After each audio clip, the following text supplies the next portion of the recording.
ദുബായിൽ വന്നിട്ട് കുറച്ച് നാളായെങ്കിലും ഇതുവരെ ഇവിടെ പല സ്ഥലങ്ങളിലും പോയിട്ടില്ല. ആകപ്പാടി ഒരു ബുർജ് ഖലീഫയിലും ദുബായ് മോളിലും പോയിട്ടുണ്ട്.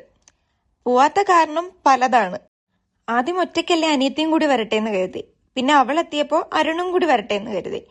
അങ്ങനെ എല്ലാരും എത്തിയപ്പോ എല്ലാവർക്കും അവരവരുടേതായ ജോലി തിരക്കായി.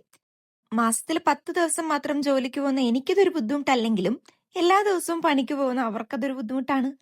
അത് കാരണം ഇന്നൊരു തക്കം കിട്ടിയപ്പോൾ ഞങ്ങൾ ഗോൾഡ് സൂക്കിലേക്ക് വന്നു. ഗോൾഡ് സൂക്കിന് മൊത്തത്തിൽ 3 ഗേറ്റ് ആണല്ലോ ഉള്ളത്. അതിൽ ഫസ്റ്റ് ഗേറ്റിലാണ് ഞങ്ങൾ കയറിയത്. അപ്പൊ തന്നെ ഈ ഗിന്നസ് റെക്കോർഡ് നേടിയ റിംഗ് ആണ് കേട്ടോ കണ്ടത്. സംഭവം അതൊരു റിംഗ് ആണെങ്കിലും അതൊരു കസേരയുടെ വലുപ്പമുണ്ട്. അതുപോലെ തന്നെയായിരുന്നു ഇവിടെ കണ്ട ഓരോ ഓർണമെന്റ്സും. പ്രാക്ടിക്കലി സ്പീക്കിംഗ് ഇതൊന്നും ഇട്ട് നടക്കുന്ന കാര്യം ആലോചിക്കാൻ പോലും വയ്യ. പക്ഷെ അറിയില്ല, ചിലപ്പോൾ ഇവരുടെ വെഡിങ്ങിന് ഇതൊക്കെ ആയിരിക്കും കോമൺ, നമ്മളത് കണ്ടിട്ടില്ലല്ലോ. അപ്പൊ ഗോൾഡ് സൂക്കിൽ ഒന്ന് കറങ്ങി ജ്വല്ലറിയിലൊക്കെ ഒന്ന് കയറി കഴിഞ്ഞപ്പോഴേക്കും ഒന്ന് തളർന്നു. അപ്പൊ കരുതി കയറിയിട്ടൊന്ന് ഫുഡ് കഴിക്കാന്ന്. തൊട്ട് മുമ്പ് നമ്മളൊരു റിലേറ്റീവിന്റെ വീട്ടിൽ കയറിയപ്പോൾ അവിടെ നിന്ന് ബിരിയാണി കഴിച്ചായിരുന്നു.